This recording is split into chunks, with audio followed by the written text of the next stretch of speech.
Thank you very much. Thank you very, very much. Wow. And thank you, Dana.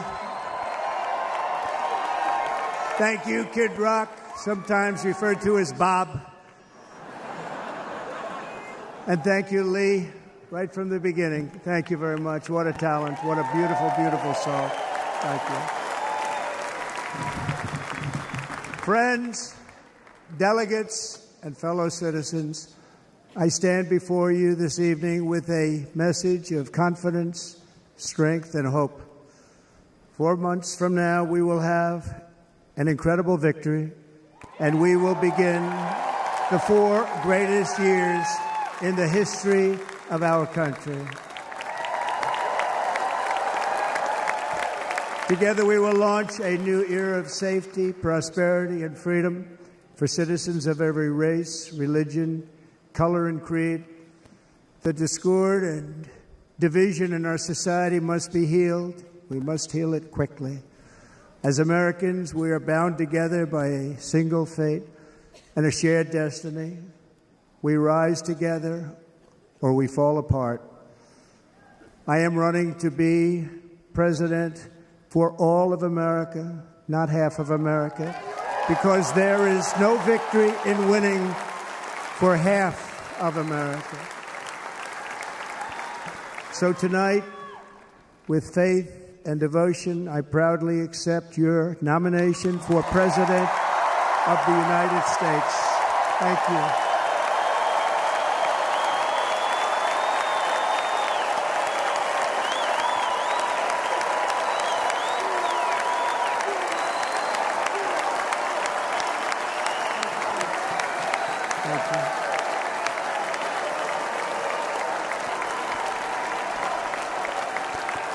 Thank you very much.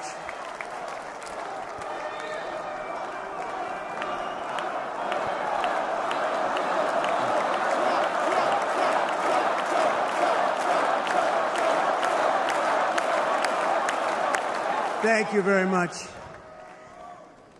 And we will do it right. Going to do it right. Let me begin this evening by expressing my gratitude to the American people for your outpouring of love and support following the assassination attempt at my rally on Saturday.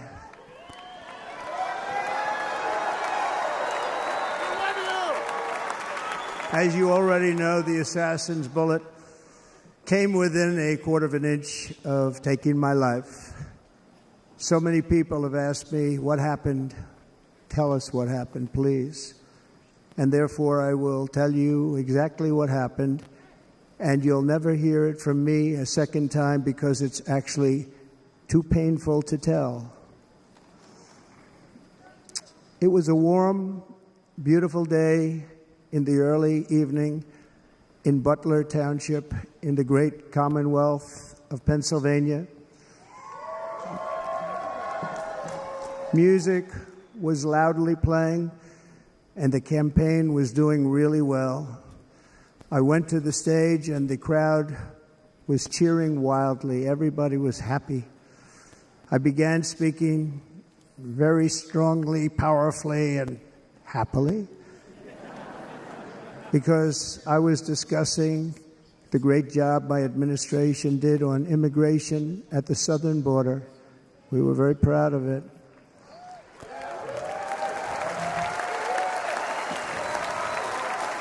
Behind me and to the right was a large screen that was displaying a chart of border crossings under my leadership. The numbers were absolutely amazing. In order to see the chart, I started to, like this, turn to my right and was ready to begin a little bit further turn, which I'm very lucky I didn't do, when I heard a loud whizzing sound and felt something hit me really, really hard on my right ear. I said to myself, wow, what was that? It can only be a bullet. and moved my right hand to my ear, brought it down. My hand was covered with blood, just absolutely blood all over the place. I immediately knew it was very serious, that we were under attack, and in one movement proceeded to drop to the ground. Bullets were continuing to fly as very brave Secret Service agents rushed to the stage, and they really did. They rushed to the stage.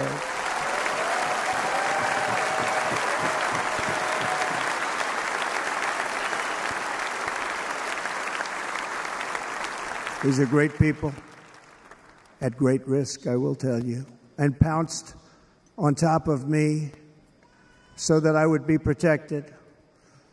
There was blood pouring everywhere, and yet, in a certain way, I felt very safe because I had God on my side. I felt that.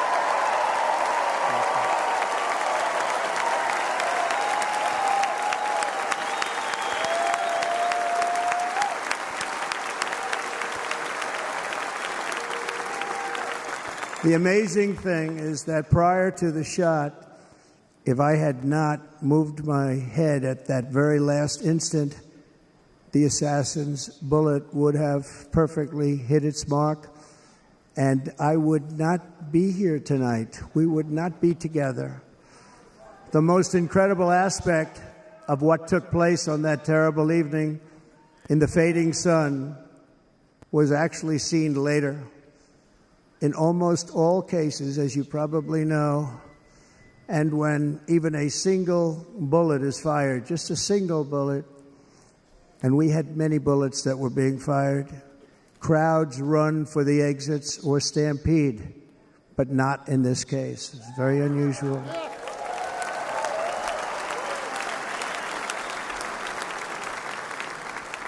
This massive crowd of tens of thousands of people stood by and didn't move an inch. In fact, many of them bravely but automatically stood up looking for where the sniper would be. They knew immediately it was a sniper, and then began pointing at him. You can see that if you look at the group behind me. That was just a small group compared to what was in front. Nobody ran, and by not stampeding, many lives were saved. But that isn't the reason that they didn't move. The reason is that they knew I was in very serious trouble. They saw it. They saw me go down. They saw the blood and thought, actually most did, that I was dead. They knew it was a shot to the head. They saw the blood. And there's an interesting statistic. The ears are the bloodiest part. If something happens with the ears, they bleed more than any other part of the body. For whatever reason, the doctors told me that. And I said, why is there so much blood? He said, it's the ears. They bleed more. So we learned something, but they just, this beautiful crowd, they didn't want to leave me. They knew I was in trouble. They didn't want to leave me. And you can see that love written all over their faces.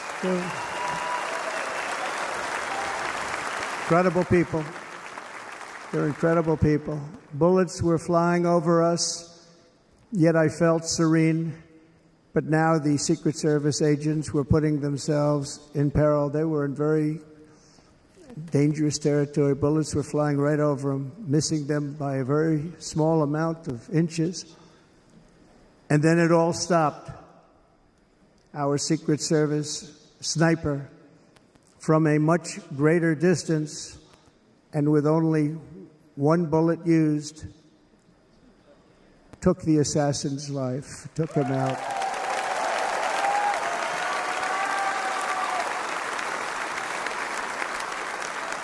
I'm not supposed to be here tonight. Not supposed to be here. Yes, you are. Yes, you are. Yeah.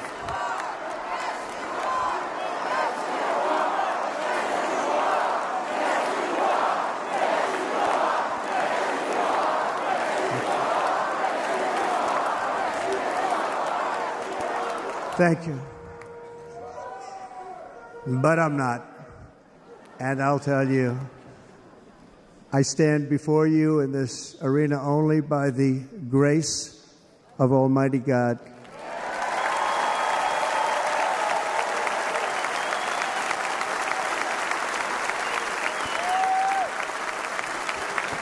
In watching the reports over the last few days, many people say it was a providential moment. Probably was. When I rose, surrounded by Secret Service, the crowd was confused because they thought I was dead, and there was great, great sorrow. I could see that on their faces as I looked out. They didn't know I was looking out. They thought it was over. But I could see it, and I wanted to do something to let them know I was okay. I raised my right arm, looked at the thousands and thousands of people that were breathlessly waiting, and started shouting, "Fight, fight, fight."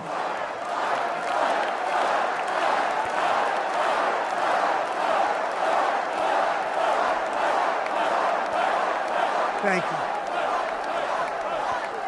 you. Once my clenched fist went up, and it was high into the air. You've all seen that. The crowd realized I was okay and roared with pride for our country like no crowd I have ever heard before. Never heard anything like it. For the rest of my life, I will be grateful for the love shown by that giant audience of patriots that stood bravely on that fateful evening in Pennsylvania. Tragically, the shooter claimed the life of one of our fellow Americans, Corey Comparator. Unbelievable person, everybody tells me. Unbelievable. And seriously wounded, two other great warriors. Spoke to them today. David Dutch and James Copenhaver. Two great people. I also spoke to all three families of these tremendous people.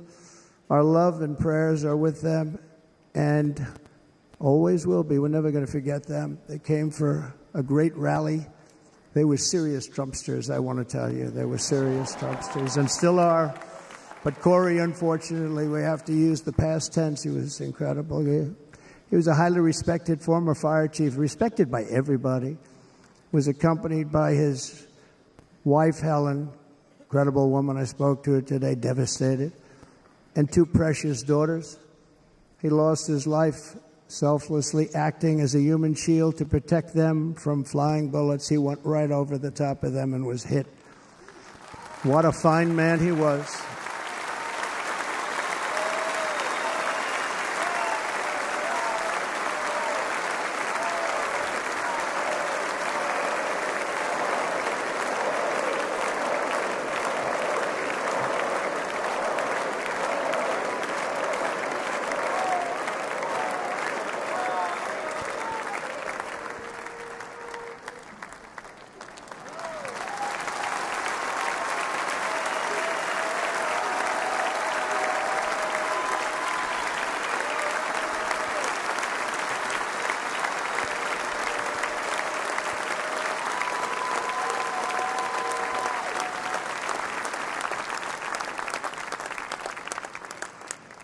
I want to thank the fire department and the family for sending his helmet, his outfit, and it was just something, and they're going to do something very special when they get it. But we did something which cannot match what happened, not even close. But I am very proud to say that over the past few days, we've raised $6.3 million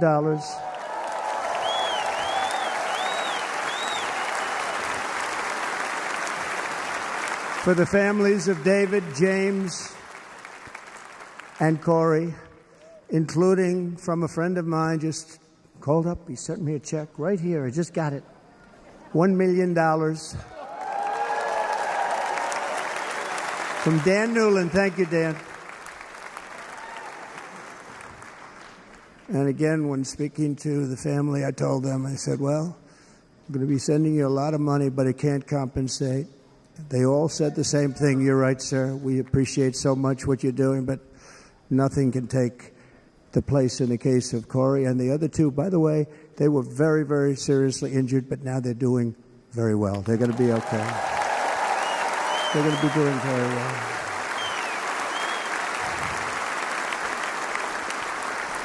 They're warriors. So now I ask that we observe a moment of silence in honor of our friend Corey.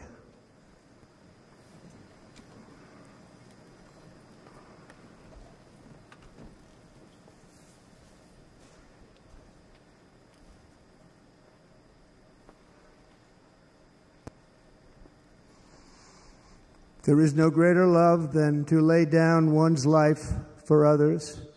This is the spirit that forged America in her darkest hours, and this is the love that will lead America back to the summit of human achievement and greatness. This is what we need. Despite such a heinous attack, we unite this evening more determined than ever. I am more determined than ever, and so are you. So is everybody in this room.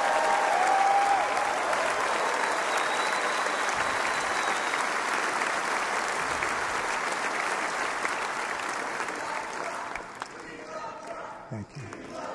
Thank you very much.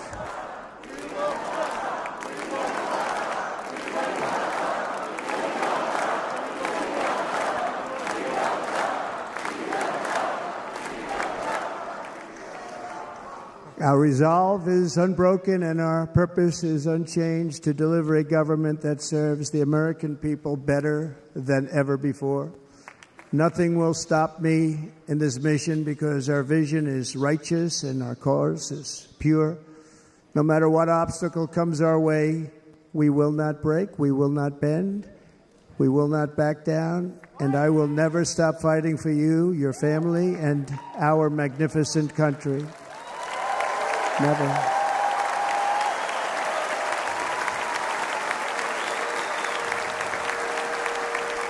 And everything I have to give with all of the energy and fight in my heart and soul, I pledge to our nation tonight. Thank you very much. I pledge that to our nation. We're going to turn our nation around, and we're going to do it very quickly. Thank you.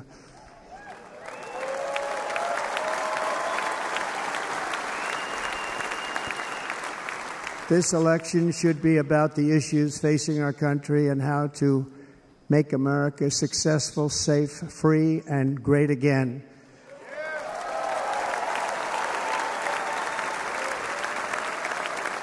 In an age when our politics too often divide us, now is the time to remember that we are all fellow citizens. We are one nation under God, indivisible, with liberty and justice for all.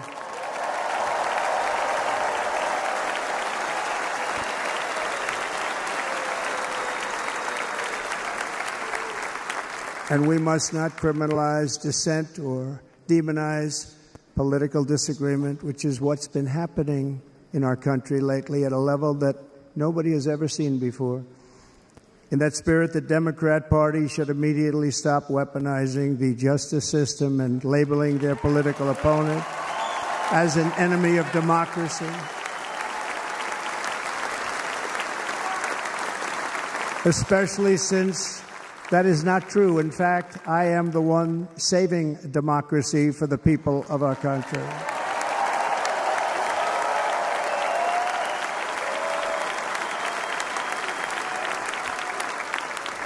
And very big news, as you probably just read, on Monday a major ruling was handed down from a highly respected federal judge in Florida, Eileen Cannon, finding that the prosecutor and the fake documents case against me were totally unconstitutional, and the entire case was thrown out of court. With all of that publicity, thrown out of court. If Democrats want to unify our country, they should drop these partisan witch hunts, which I have been going through for approximately 8 years. And they should do that without delay and allow an election to proceed that is worthy of our people. We're going to win it anyway, but worthy of our people. On this journey, I am deeply honored to be joined by my amazing wife, Melania.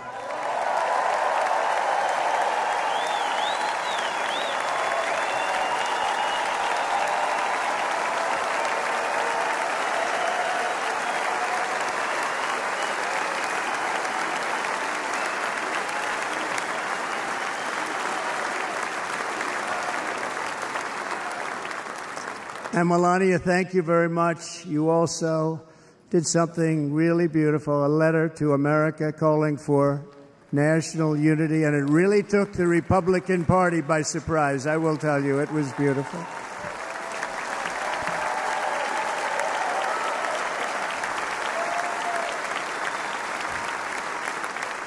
fact, some very serious people said that we should take that letter and put it as part of the Republican platform. That would be an honor, wouldn't it? Right, Mr. Congressman? But it captivated so many, so I also want to thank my entire family for being here. Don, Kimberly, Ivanka and Jared, Eric and Lara, Tiffany and Michael, Barron. We love our Barron.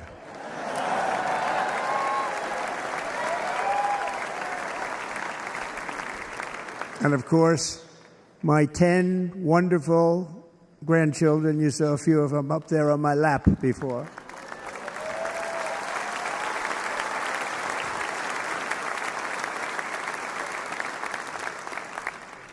And how good was Dana? Was Dana good? I mean, was he good? He was on probably the only vacation he's had in about, maybe ever, because he works, but about 10 years with his wife, very far away. I won't tell you where, but very, very far away, beautiful place. And my people called, and he said, I won't be able to do it. This is many, many years. I promised my wife I can't do it. And they came in, they said, Dana won't be able to do it, because he was my first, second, and third choice. I said, well, that's too bad, but I understand. He's away, and it's good. It's good for him. And that was it. About 30 minutes later, she came back in, sir, Dana just called. He's going to do it. And his wife, she said, you can't turn him down. You just can't do it. You have to go. That's a good wife.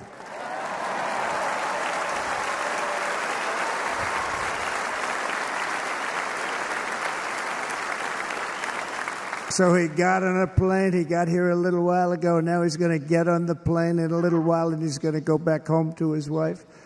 But they're great, and I just want to thank her and him and their whole family, because that's not easy. And Kid Rock, same thing. Called, he said, I want to be a part of it. I want to be a part, because, Kid does his great song, Big, Big Monster song. I had no idea. He became a friend of mine over the last 10 years.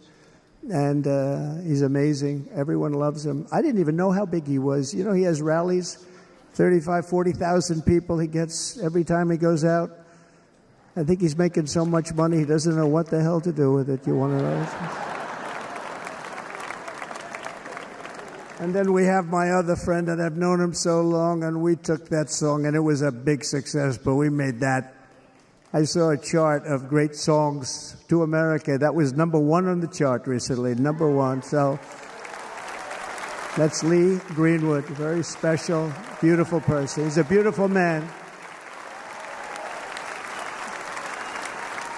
But they all wanted to be here. They called. And how about the Hulkster? How good was he? Is he up? Where is he? Boy, oh boy.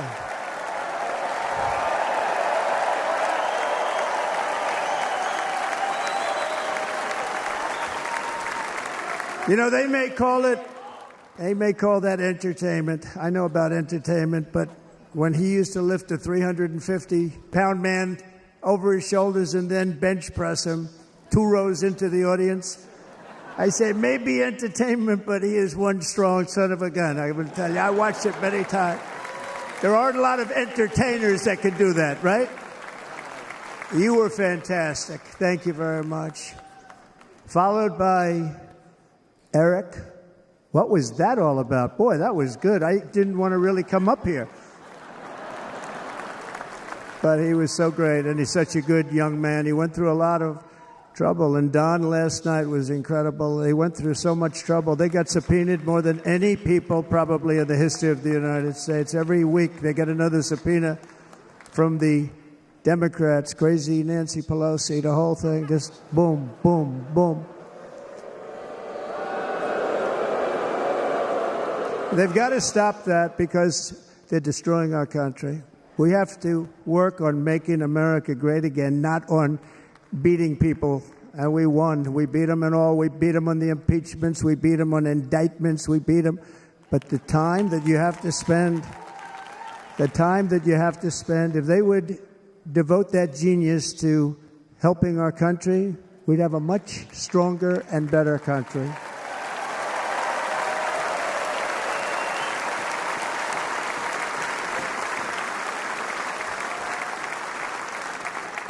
And Jason, the biggest star in country music. Jason, thank you for being here. Jason, thank you very much. Jason Aldean, he's good. I like his wife even better, by the way. She's here. Thank you, Jason. But I'm thrilled to have a new friend and partner fighting by my side. The next Vice President of the United States, the current Senator from Ohio, J.D. Vance, and his incredible wife, Usha.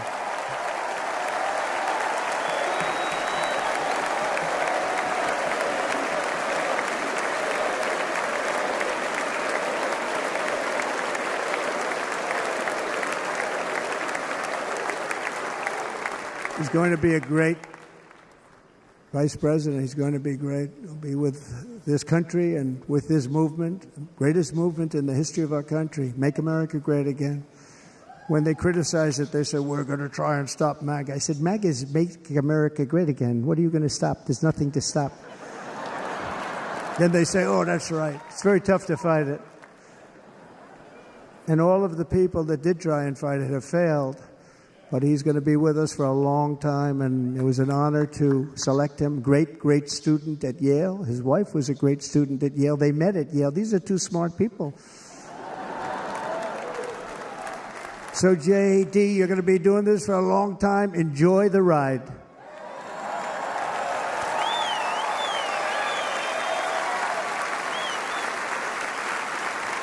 And a very special thank you to the extraordinary people of Milwaukee and the great state of... Oh, there they are. There they are. You are so easy to spot.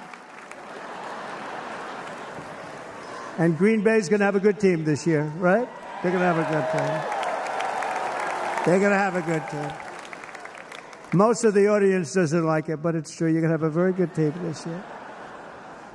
And by the way, Wisconsin, we are spending over $250 million here creating jobs and other economic development all over the place. So I hope you will remember this in November and give us your vote. I am trying to buy your vote.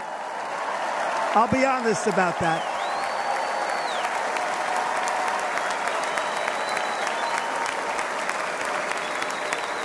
And I promise we will make Wisconsin great again. We're going to make it. Thank you, Mr. Governor. Thank you very much. Thank you. I'm here tonight to lay out a vision for the whole nation. To every citizen, whether you're a young or old man or woman, Democrat, Republican, or independent, black or white, Asian or Hispanic, I extend to you a hand of loyalty and of friendship. Together we will lead America to new heights of greatness like the world has never seen before. We were right there in the first term. We got hit with COVID. We did a great job. Nobody knew what it was, but nobody's ever seen an economy pre-COVID. And then we handed over a stock market that was substantially higher than just prior to COVID.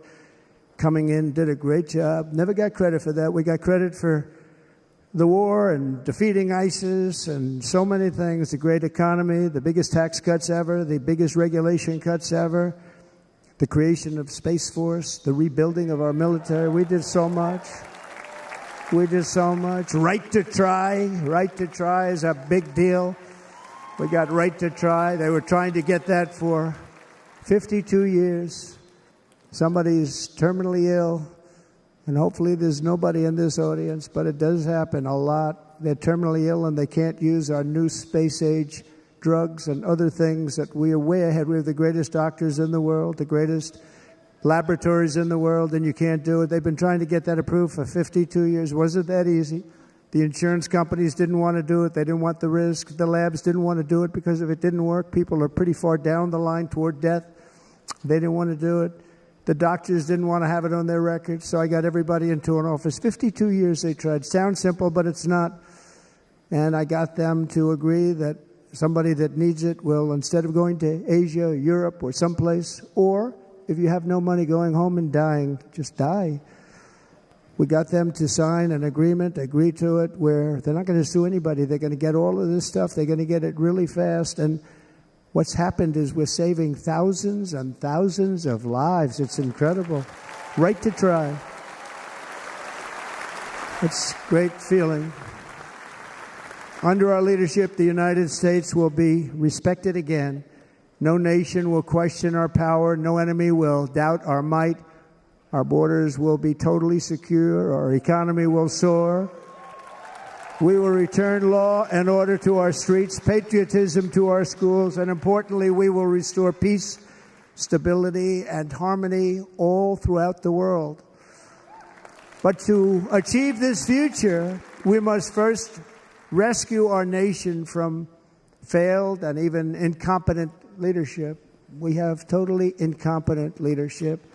This will be the most important election in the history of our country. Under the current administration, we are indeed a nation in decline.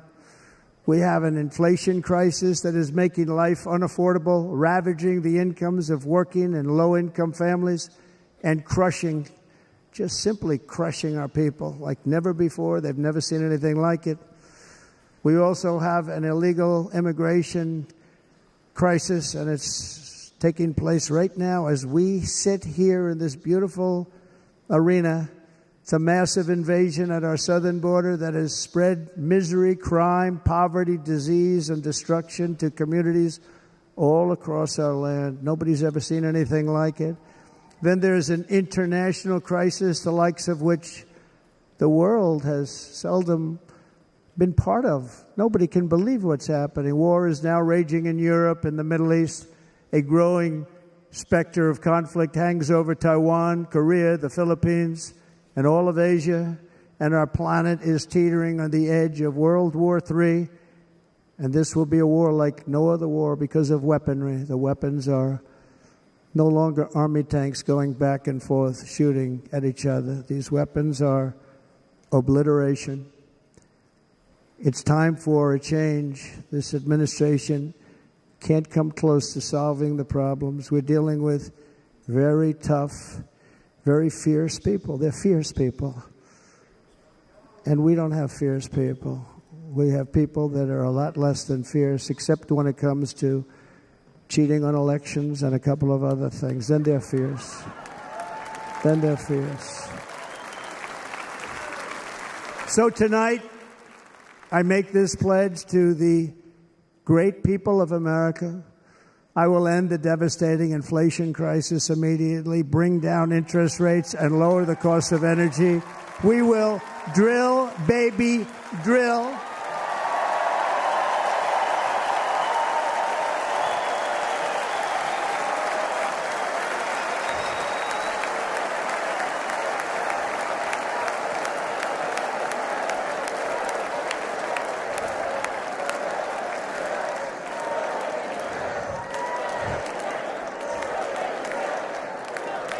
Can you believe what they're doing?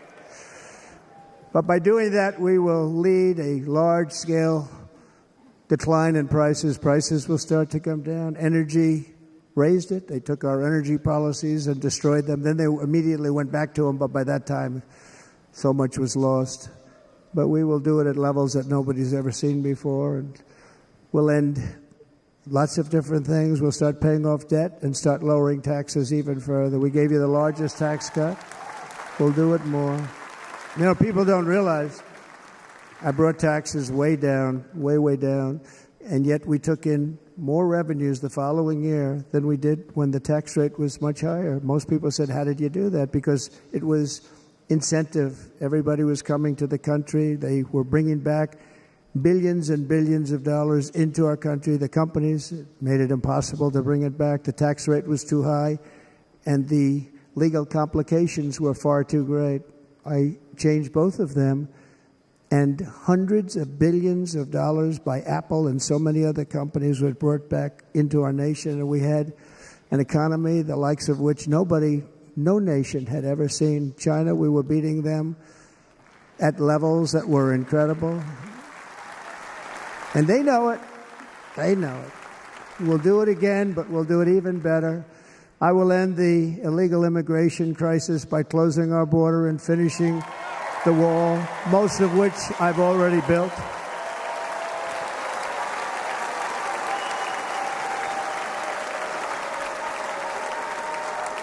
On the wall, we were dealing with a very difficult Congress. And I said, oh, that's okay. We won't go to Congress. I call it an invasion. We gave our military almost $800 billion. I said, I'm going to take a little of that money because this is an invasion. And we built, most of the wall is already built. And we built it through using the funds because what's better than that? We have to stop the invasion into our country that's killing hundreds of thousands of people a year. We're not going to let that happen. I will end every single international crisis that the current administration has created, including the horrible war with Russia and Ukraine, which would have never happened if I was president, and the war caused by the attack on Israel, which would have never happened if I was president. Iran was broke. Iran had no money. Now Iran has $250 billion. They made it all over the last 2.5 years. They were broke. I watched the other day on a show called Deface the Nation. Has anyone seen it? And they had a congressman who was a Democrat say, well, whether you like him or not, Iran was broke dealing with Trump. I told China and other countries, if you buy from Iran, we will not let you do any business in this country, and we will put tariffs on every product you do send in of 100% or more. And they said to me, well, I think that's about it. They weren't going to buy any oil. And they were ready to make a deal. Iran was going to make a deal with us. And then we had that horrible, horrible result that we'll never let happen again. The election result, we're never going to let that happen again. They used COVID to cheat. We're never going to let it happen again. And they took off all the sanctions, and they did everything possible for Iran. And now Iran is very close to having a nuclear weapon, which would have never happened. This is a shame what this administration, the damage that this administration has done. And I say it often. If you took the 10 worst presidents in the history of the United States, think of it, the 10 worst, added them up, they will not have done the damage that Biden has done. Only going to use the term once. Biden. I'm not going to use the name anymore, just one time. The damage that he's done to this country is unthinkable. It's unthinkable. Together we will restore vision, strength, competence, and we're going to have a thing called common sense making most of our decisions, actually. It's all common sense. Just a few short years ago under my presidency, we had the most secure border and best economy in the history of our country, in the history of the world. We had the greatest economy in the history of the world. We had never done anything like it. We were beating every country, including China, by leaps and bounds. Nobody had seen anything like it. We had no inflation. Soaring incomes were going. Nobody can believe it. You can't believe what happened 4 years ago is happening now in reverse.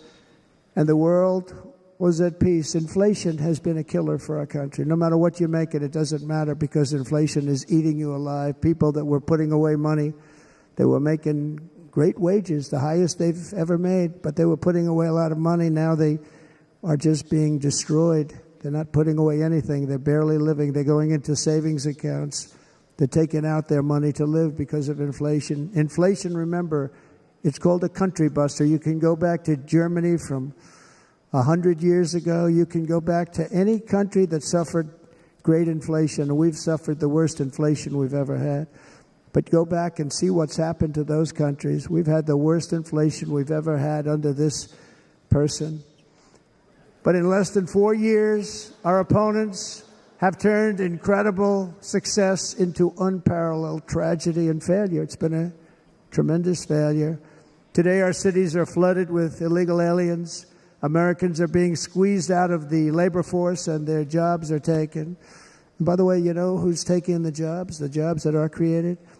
107% of those jobs are taken by illegal aliens. And you know who's being hurt the most by millions of people pouring into our country? The black population and the Hispanic population, because they're taking the jobs from our black population, our Hispanic population, and they're also taking them from unions. The unions are suffering because of it. Thank you. Thank you. I like you too. Thank you very much. Inflation has wiped out the life savings of our citizens and forced the middle class into a state of depression and despair. That's what it is. It's despair and depression. We cannot and will not let this continue. Less than 4 years ago, we were a great nation, and we will soon be a great nation again. We're going to be a great nation again.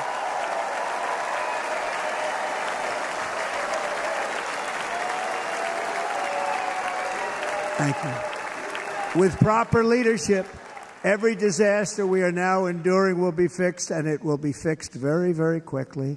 So tonight, whether you've supported me in the past or not, I hope you will support me in the future, because I will bring back the American dream. That's what we're going to do. You don't even hear about the American dream anymore.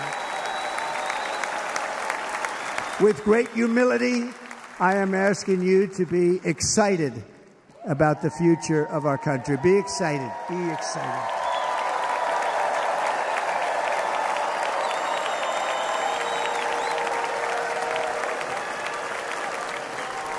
And by the way, the news reports, look at all of those big networks. Look at them. They're all here.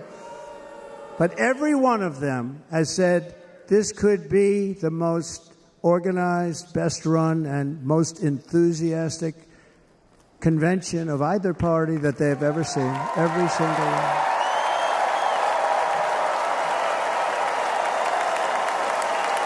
And it's true. It's true. And there's love in the room. There's great love in the room.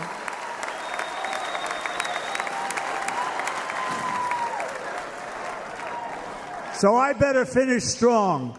Otherwise, we'll blow it. And we can't let that happen. Now, this was great. All of the great people that spoke, and everybody hit a home run. I mean, there's not one that I can think of where I said, oh, gee, that wasn't great. Every single person.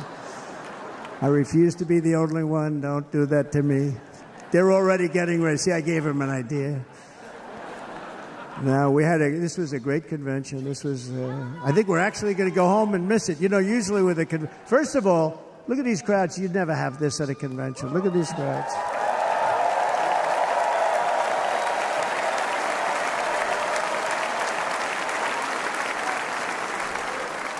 Love. It's about love. This week, the entire Republican Party has formally adopted an agenda for America's renewal, and you saw that agenda. And it's very short compared to the long, boring, meaningless agendas of the past, including the Democrats. They write these things that are hundreds of pages long, and they never read them after they're done. In their case, fortunately, they don't read them because they're pretty bad. It's a series of bold promises that we will swiftly implement when you give us a Republican House And Mr. Speaker, thank you very much. We have our great Speaker of the House with us tonight. Mr. Speaker, thank you very much. Thank you. A Republican Senate, we have many senators here, and send me back to our beautiful White House just a few short months from now. We're talking about just months. It can't come fast enough. We have to get it done. First, we must get economic relief to our citizens. Starting on day one, we will drive down prices and make America affordable again. We have to make it affordable. It's not affordable. People can't live like this. Under this administration, our current administration, groceries are up 57%, gasoline is up 60 and 70%, mortgage rates have quadrupled. And the fact is, it doesn't matter what they are because you can't get the money anyway. You can't buy houses. Young people can't get any financing to buy a house. The total household costs have increased an average of $28,000 per family under this administration. Republicans have a plan to bring down prices and bring them down very, very rapidly. By slashing energy costs, we will in turn reduce the cost of transportation, manufacturing, and all household goods. So much starts with energy. And remember, we have more liquid gold under our feet than any other country by far. We are a nation that has the opportunity to make an absolute fortune with its energy. We have it, and China doesn't. Under the Trump administration, just 3.5 years ago, we were energy independent. But soon, we will actually be better than that. We will be energy dominant and supply not only ourselves, but we will supply the rest of the world with numbers that nobody has ever seen, and we will reduce our debt, $36 trillion. We will start reducing that, and we will also reduce your taxes still further. Next, and by the way, they want to raise your taxes 4 times. Think of it. And all my life, I grew up watching politicians. I always loved politics. I guess I was on the other side. I'd watched and they were always talking about, we will give you a tax cut. We will give you a tax cut. My whole life I was watching, I will give you a tax cut, right, Mr. Congressman? That's all they talked about. This is the only administration that said, we're going to raise your taxes by 4 times what you're paying now, and people are supposed to vote for them? I've never heard it. You're paying too much. We're going to reduce your taxes still further. We gave you the biggest one, as I said. We're going to give you more, and it's going to lead to tremendous growth. We want growth in our country. That's what's going to pay off our debt.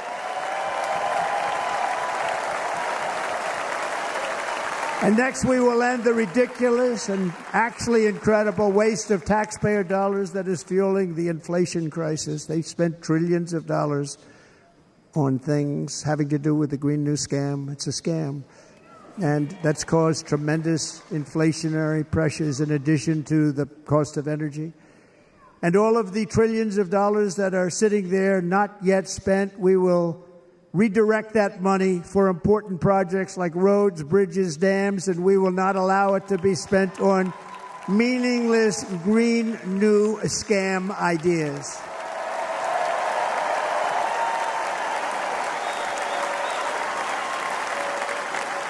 And I will end the electric vehicle mandate on day one.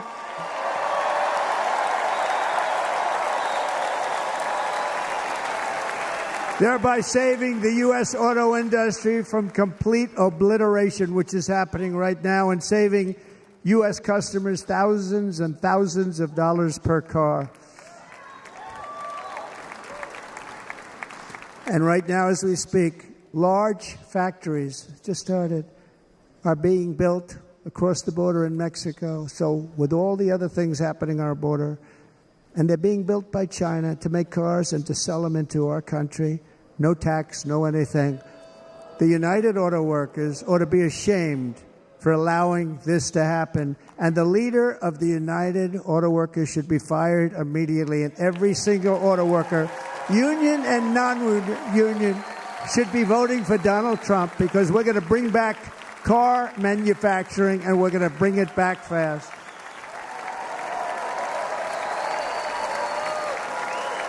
They're building some of the largest auto plants anywhere in the world. Think of it, in the world. We're going to bring it back. We're going to make them. We don't mind that happening, but those plants are going to be built in the United States, and our people are going to man those plants.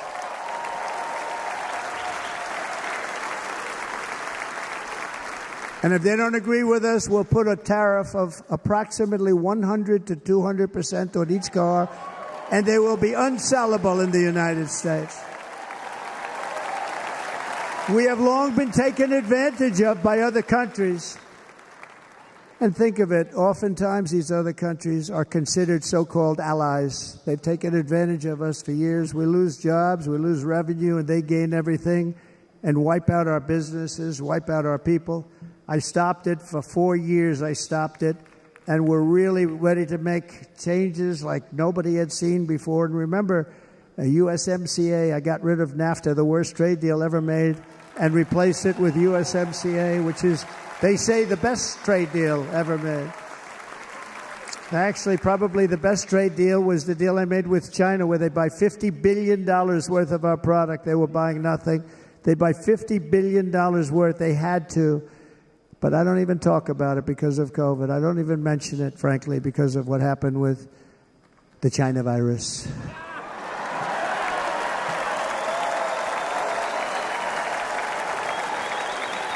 We will not let countries come in, take our jobs, and plunder our nation. They come and do that. They plunder our nation. The way they will sell their product in America is to build it in America. Very simple. Build it in America and only in America.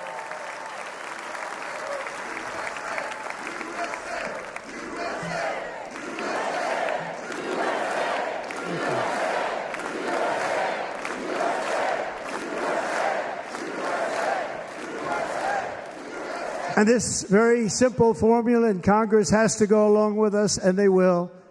This very simple formula will create massive numbers of jobs. We will take over the auto industry again, and many, many, hundreds of thousands of jobs. We lost so many jobs over the years. If you go back 20, 25 years, they've stolen, going to China and Mexico, about 68% of our auto industry manufacturing jobs. We're going to get them all back. We're going to get them all back, every one of them. At the center of our plan for economic relief are massive tax cuts for workers that include something else that's turned out to be very popular, actually. Here it's very popular, in this building and all those hotels that I saw that are so nice. I'm staying in a nice one. It's called No Tax on Tips. No tax on tips. No tax on tips.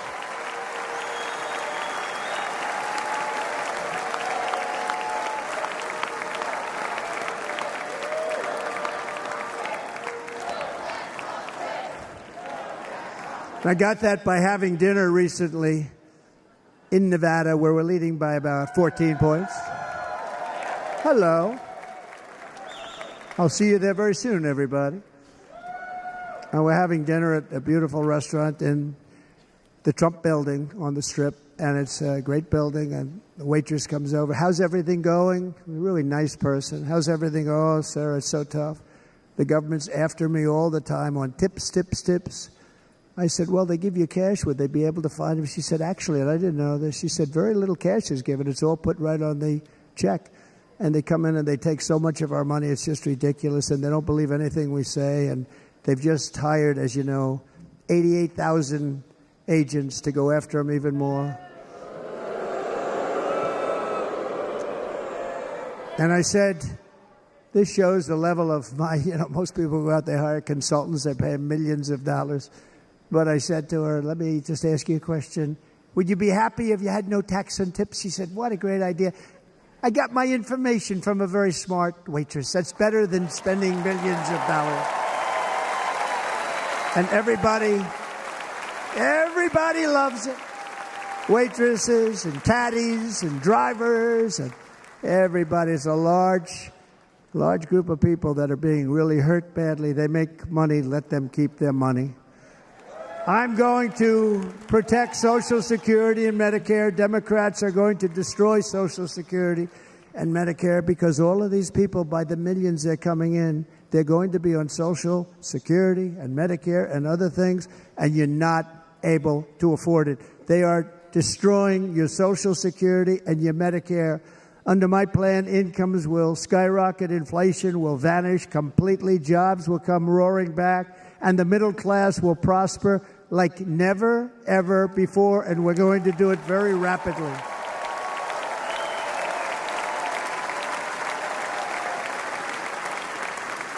But no hope or dream we have for America can succeed unless we stop the illegal immigrant invasion, the worst that's ever been seen anywhere in the world. There's never been an invasion like this anywhere. Third world countries would fight with sticks and stones not to let this happen. The invasion at our southern border, we will stop it, and we will stop it quickly. You heard Tom Homan yesterday. Tom Homan, put him in charge and just sit back and watch.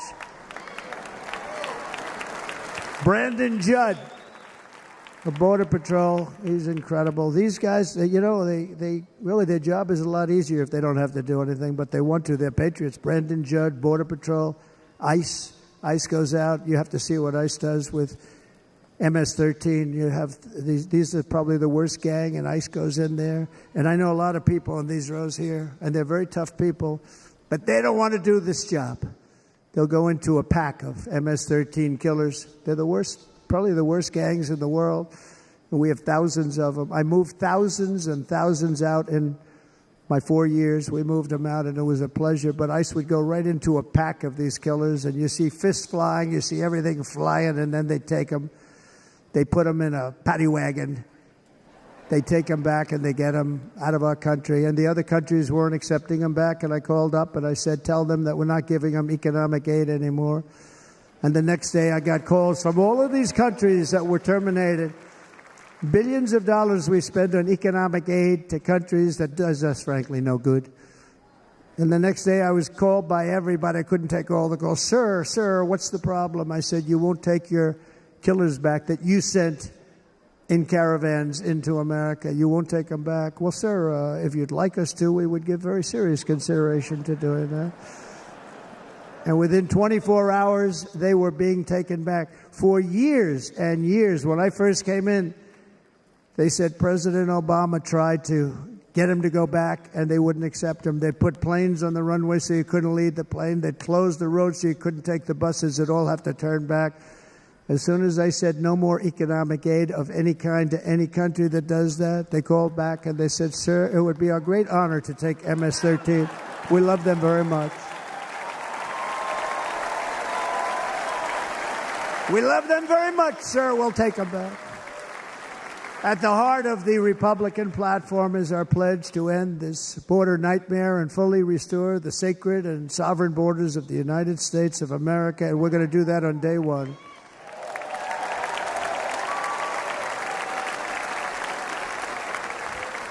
That means two things on day one, right? Drill, baby, drill, and close our borders.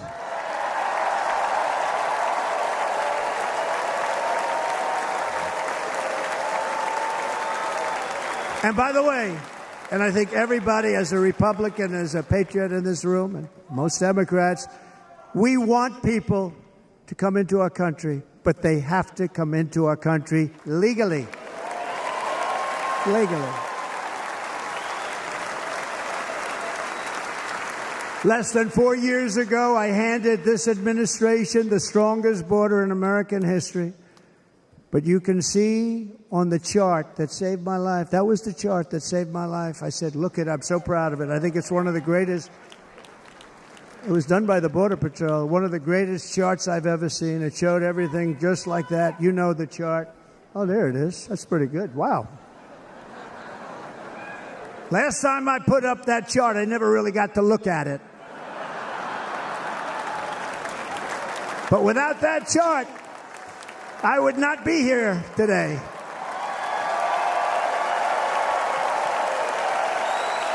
Never got to look at it.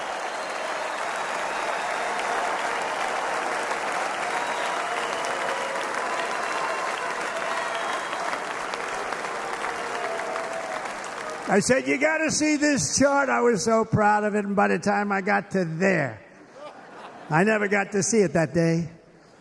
But I'm seeing it now, and I was very proud. If you look at the arrow on the bottom, that's the lowest level, the one on the bottom, heavy red arrow. That's the lowest level of illegal immigrants ever to come into our country in recorded history, right there. Right there. And that was my last week in office. And then you see what happened after I left. Look at the rest. And if you go out a little bit further, it's getting to be a little bit old, but I love it anyway, right? But you can go much higher with those numbers. Look what happened right after that. The invasion began. We had the opposite. We stopped the invasion. But the invasion that we stopped was peanuts by comparison to what happened after I left. Look at what happened after I left. They took over our country. We ended all catch and release.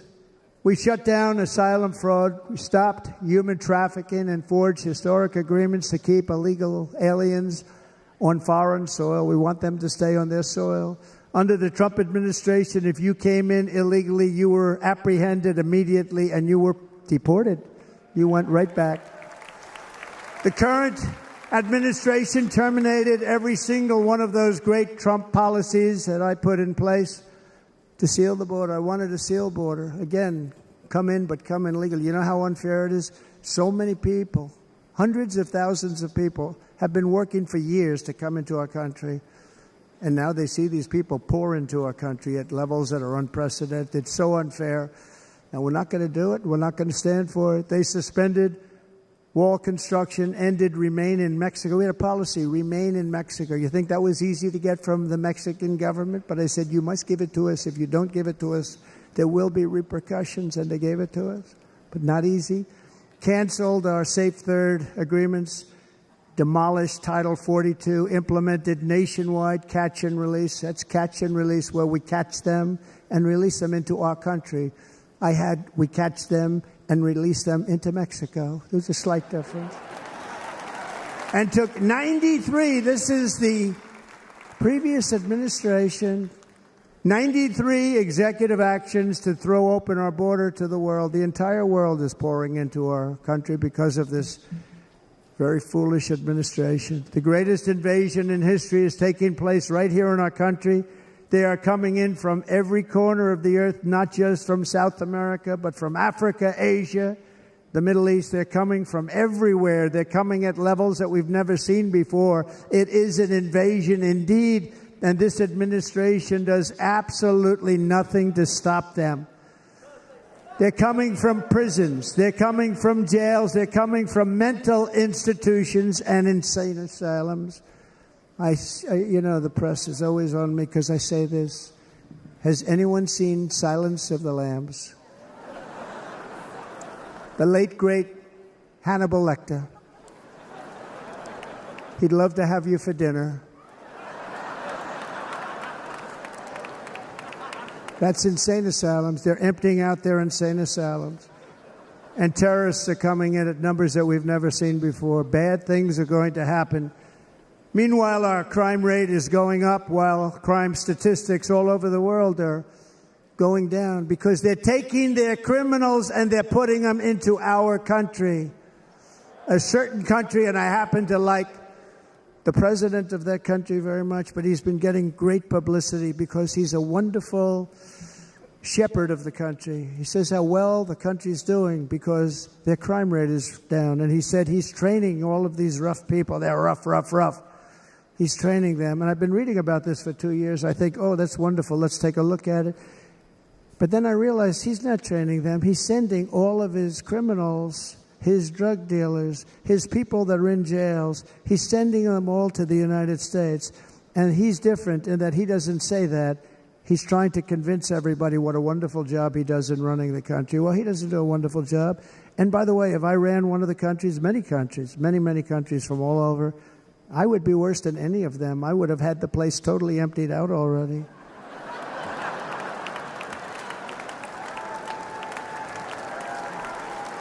But we become a dumping ground for the rest of the world, which is laughing at us. They think we're stupid.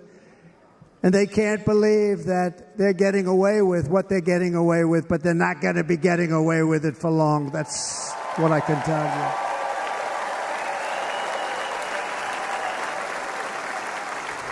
you. In Venezuela, Caracas, high crime.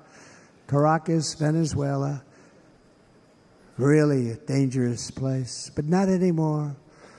Because in Venezuela, crime is down 72%. In fact, if they would ever win this election, I hate to even say that, we will have our next Republican convention in Venezuela because it will be safe. Our cities will be so unsafe, we won't be able. We will not be able to have it there. In El Salvador, murders are down by 70%. Why are they down? Now, he would have you convinced that because he's trained murderers to be wonderful people. No. They're down because they're sending their murderers to the United States of America. This is going to be very bad. And bad things are going to happen, and you're seeing it happen all the time. That's why, to keep our families safe, the Republican platform promises to launch the largest deportation operation in the history of our country.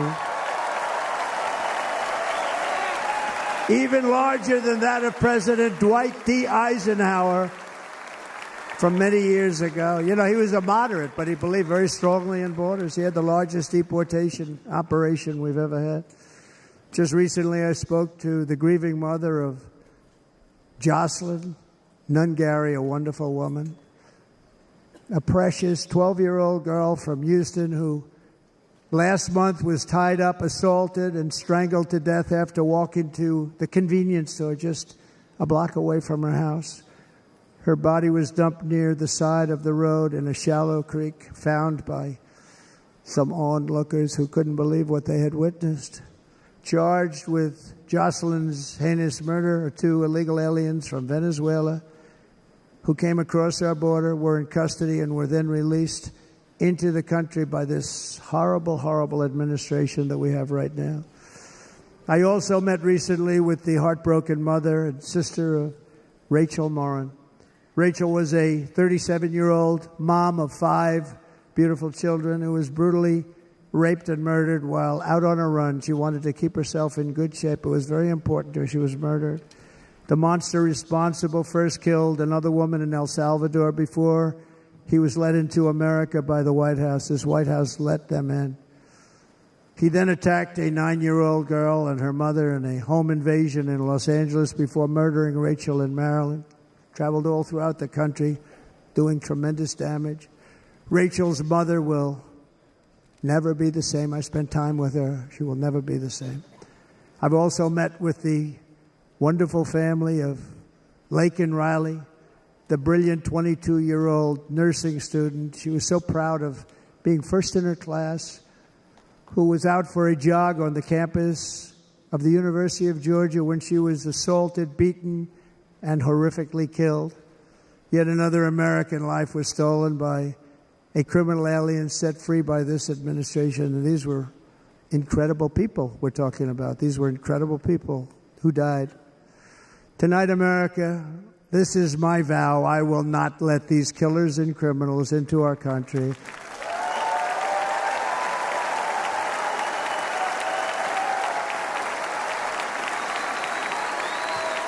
I will keep our sons and daughters safe. As we bring security to our streets, we will help bring stability to the world. I was the first president in modern times to start no new wars. You know, we were the toughest. We were the most respected. And you saw this. Hungry, strong country, run by a very powerful, tough leader. Tough guy. Press doesn't like him because he's tough. And he came out recently. They were asking him at an interview, the whole world is exploding. What's happening? What's going on? Viktor Orban, Prime Minister of Hungary, very tough man. He said, I don't want people coming into my country and blowing up our shopping centers and killing people. But they said to him, tell us what's going wrong, what's happening, what is it? He said, there's only one way you're going to solve it. You got to bring President Trump back to the United States because he kept everybody at bay. He used a word I wouldn't use because I can't use that word, because you'd say it was braggadocious. The press would say he was a braggart. I'm not a braggart. But Viktor Orban said it. He said Russia was afraid of him. China was afraid of him. Everybody was afraid of him. Nothing was going to happen. The whole world was at peace. And now the world is blowing up around us. All of these things that you read about were not going to happen.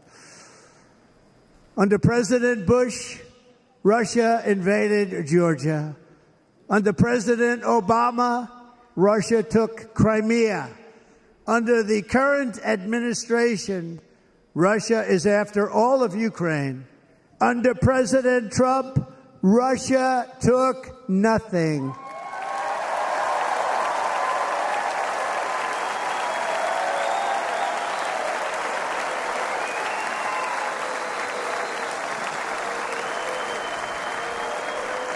We defeated 100% of ISIS in Syria and Iraq, something that was said to take 5 years, sir. It'll take 5 years, sir.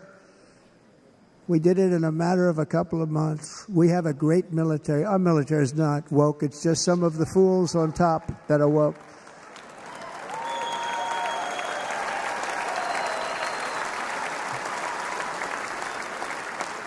I got along very well. North Korea, Kim Jong-un, I got along very well with him. The press hated when I said that. How could you get along with him? Well, you know, it's nice to get along with somebody who has a lot of nuclear weapons or otherwise, isn't it? See, in the old days, they'd say, that's a wonderful thing. Now they say, how can you possibly do that? But no, I got along with them, and we stopped the missile launches from North Korea. Now North Korea is acting up again, but when we get back, I get along with him. He'd like to see me back, too. I think he misses me, if you want to know the truth. Our opponents inherited a world at peace and turned it into a planet of war. We're in a planet of war. Look at that attack on Israel. Look at what's happening with Ukraine. The cities are just bombed out. How can people live like that where buildings, massive buildings, are falling to the ground? It began to unravel with the disastrous withdrawal from Afghanistan, the worst humiliation in the history of our country. We have never had a humiliation like that. 13 heroic U.S. service members were tragically and needlessly killed. 45 others were horrifically wounded. Nobody ever talks about them. No arms, no legs, face explosions, horrifically wounded. And by the way, we have a man in this room who's running for the U.S. Senate from a great state, Nevada, named Sam Brown, who paid the ultimate price. Thank you, Sam. Thank you, Sam. Thank you. He paid the biggest price probably ever paid by anybody that is running for office, and I think he's going to do great. He's running against a person that is not good, not respected, a total lightweight.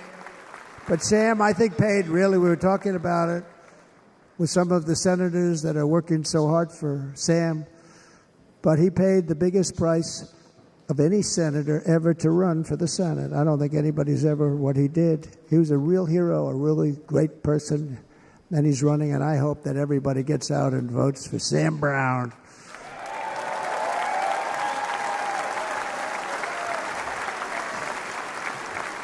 And we also left behind $85 billion worth of military equipment, along with many American citizens were left behind.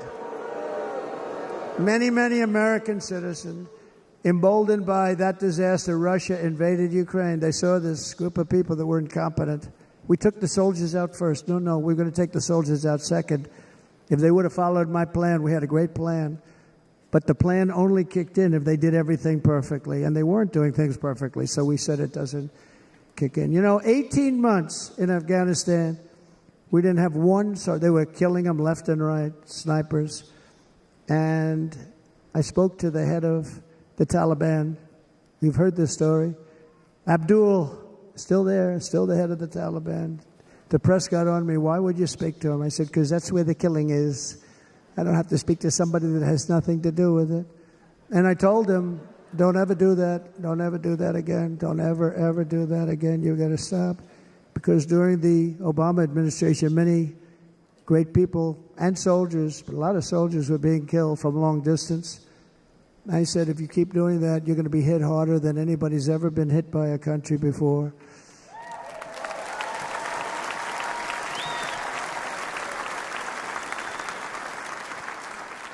And he said, I understand, Your Excellency. He called me Your Excellency. I wonder if he calls the other guy Your Excellency. I doubt it. The other guy gave him everything. I mean, what kind of a deal was that? He walked out, gave him everything. Do you know that right now Afghanistan is one of the largest sellers of weapons in the world? They're selling the brand new, beautiful weapons that we gave them. But think of it. He actually said to me, but why do you show me a picture of my home? I said, you'll have to ask your people or one of your wives. But he could figure it out. And for 18 months, we had not one attack on an American soldier by the Taliban. 18 months.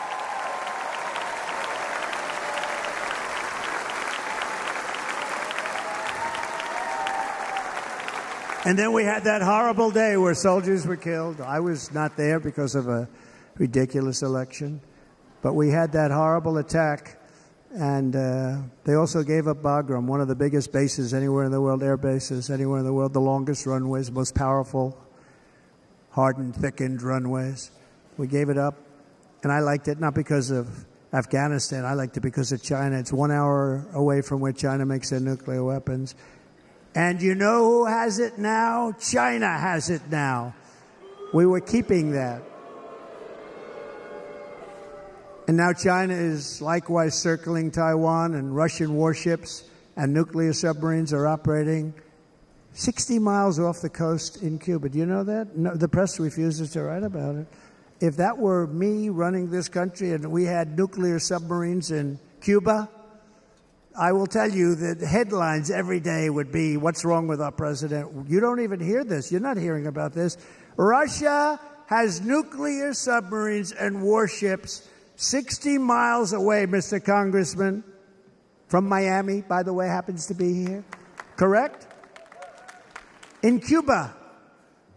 And that would not be stood for if it were somebody else. They don't want to mention it, but now maybe they will. And the entire world, I tell you this, we want our hostages back, and they better be back before I assume office, or you will be paying a very big price.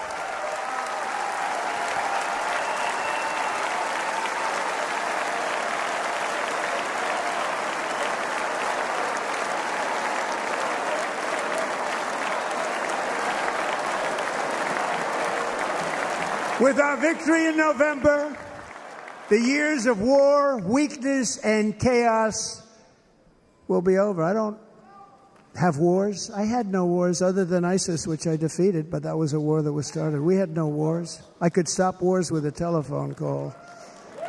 I could stop wars with just a telephone call. If properly stated, it would never start. We will replenish our military and build an Iron Dome missile defense system to ensure that no enemy can strike our homeland. And this great Iron Dome will be built entirely in the USA. We're going to build it in the USA. And Wisconsin, just like I gave you that massive ship contract, and you're doing a very nice job, Governor, right? Thank you, Governor. And they're doing a great job. In fact, I had a little design change, and we gave them a tremendous for essentially what we used to call destroyers. These are now the most beautiful. They look like yachts. I said, we have to take the bow, and we have to make it a little nicer and a little point at the top instead of a flat nose. And the people at the shipyard said, this guy sort of knows what he's doing. We have most beautiful ships, right, Governor? And everybody sitting over there. And it was a big contract that everybody wanted. I gave it to Wisconsin, but we're going to have a lot of that built right here in the state of Wisconsin and all other states.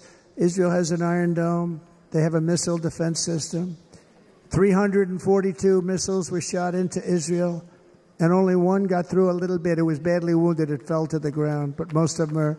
And Ronald Reagan wanted this many years ago, but we really didn't have the technology many years ago. Remember, they called it Starship, spaceship, anything to mock him. But he was a very good president, very, very good. But now we have unbelievable technology. And why should other countries have this and we don't? No, we're going to build an Iron Dome over our country, and we're going to be sure that nothing can come and harm our people. And again, from an economic development standpoint, we're going to make it all right here. No more sending it out to other countries in order to help. It's America first. America first. We will unleash the power of American innovation. And as we do, we will soon be on the verge of finding the cures to cancer, Alzheimer's disease, and many other diseases. We're going to get to the bottom of it. You remember this gentleman that I don't want to mention other than one time I had to, because when you say you're the 10 worst, I had to do it. I didn't want anybody to be confused. But this man said, we're going to find the cure to cancer. Nothing happened. We're going to get to the cure for cancer and Alzheimer's and so many other things. We're so close to doing something great. But we need a leader that will let it be done. We will not have men playing in women's sports. That will end immediately.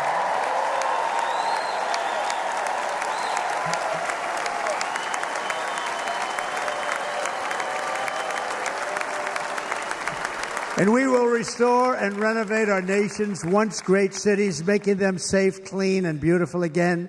And that includes our nation's capital, which is a horrible killing field. So many things. They leave from Wisconsin. They go to look at the Washington Monument. They end up getting stabbed, killed, or shot. We will be very soon very proud of our capital, again, Washington, D.C.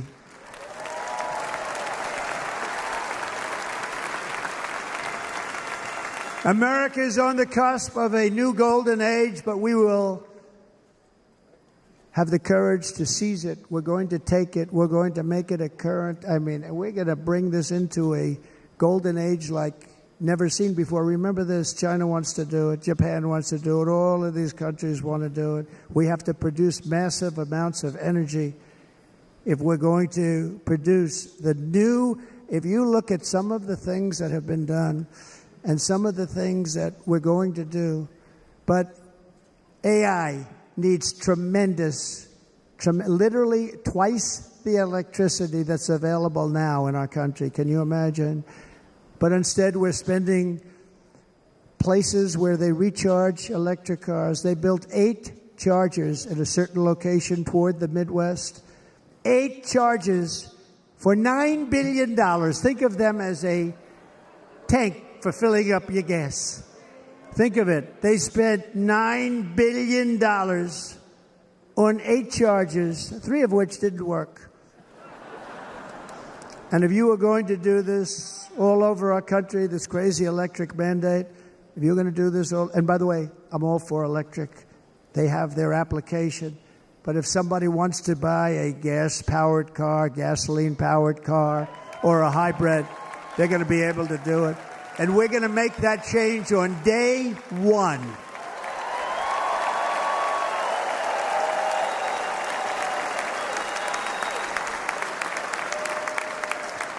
So to conclude, just a few short days ago, my journey with you nearly ended. We know that.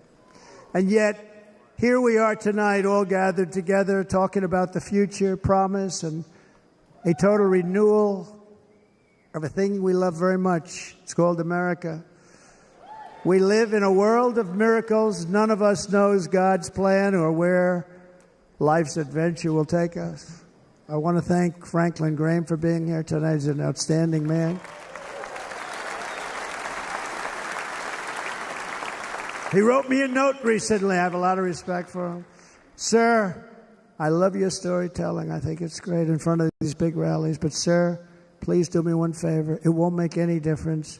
Please don't use any foul language. I was a little embarrassed.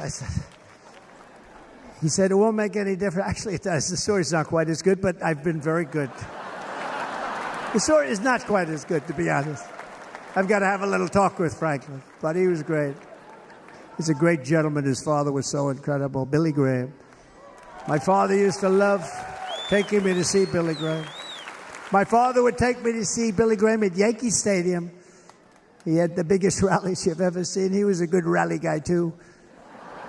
But he'd get up, and he was a fantastic guy. My father loved Billy Graham. But I love Franklin Graham. I think Franklin's been fantastic. And I'm working so hard to adhere to his note to me. I'm working hard on it, Franklin. But if the events of last Saturday make anything clear, it is that every single moment we have on earth is a gift from God.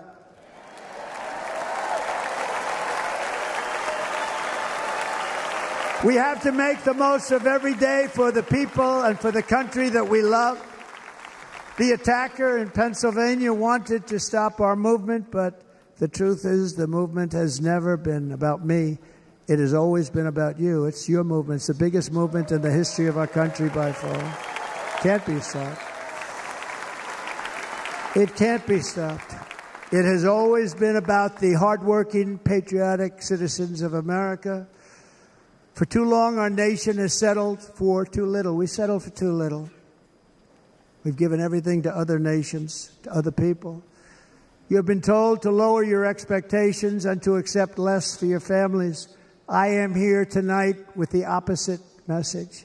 Your expectations are not big enough. They're not big enough. It is time to start expecting and demanding the best leadership in the world, leadership that is bold, dynamic, relentless, and fearless. We can do that. We are Americans. Ambition is our heritage. Greatness is our birthright.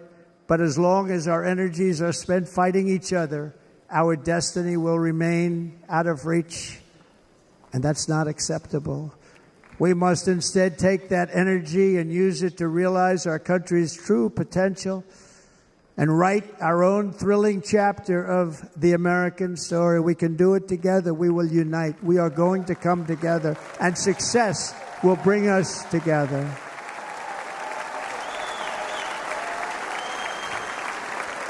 It is a story of love, sacrifice, and so many other things. And remember the word, devotion. It's unmatched devotion. Our American ancestors crossed the Delaware, survived the icy winter at Valley Forge, and defeated a mighty empire to establish our cherished republic. They fought so hard, they lost so many.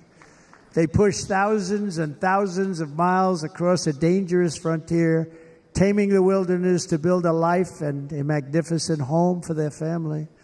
They packed their families into covered wagons, trekked across hazardous trails, scaled towering mountains, and braved rivers and rapids to stake their claim on the wide open, new, and very beautiful frontier.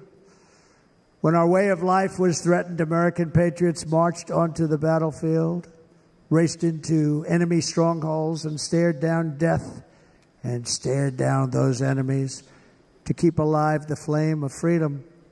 At Yorktown, Gettysburg, and Midway, they joined the roll call of immortal heroes. So many heroes, so many great, great people. And we have to cherish those people. We can't forget those people. We have to cherish those people.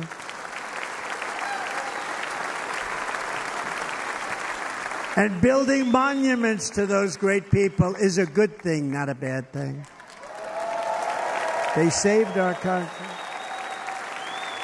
No challenge was too much. No hardship was too great.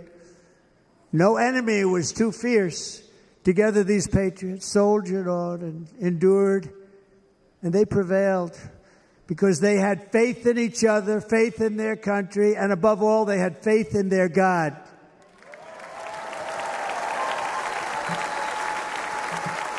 Just like our ancestors, we must now come together, rise above past differences. Any disagreements have to be put aside and go forward, united as one people, one nation, pledging allegiance to one great, beautiful, I think it's so beautiful, American flag.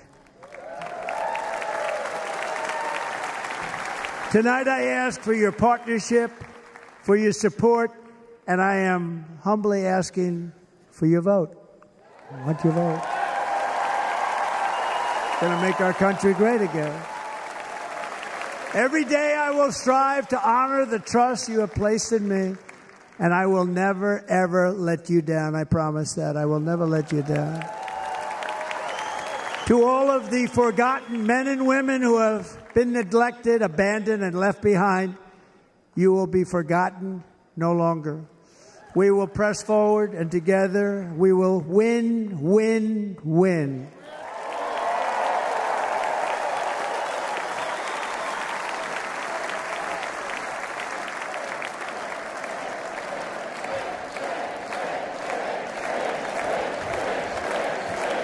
Win, win, win, win, win, win.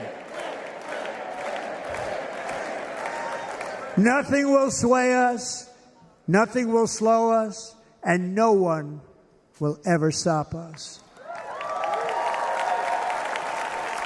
No matter what dangers come our way, no matter what obstacles lie in our path, we will keep striving toward our shared and glorious destiny, and we will not fail. We will not fail. Together we will save this country, we will restore the republic, and we will usher in the rich and wonderful tomorrows that our people so truly deserve. America's future will be bigger, better, bolder, brighter, happier, stronger, freer, greater, and more united than ever before.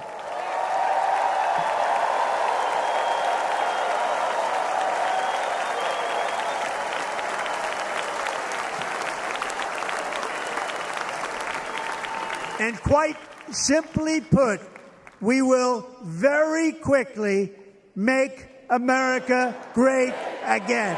Thank you very much. Thank you very much, Wisconsin. God bless you. God bless you, Wisconsin, and God bless the United States of America, our great country. Thank you very much, everybody. Thank you.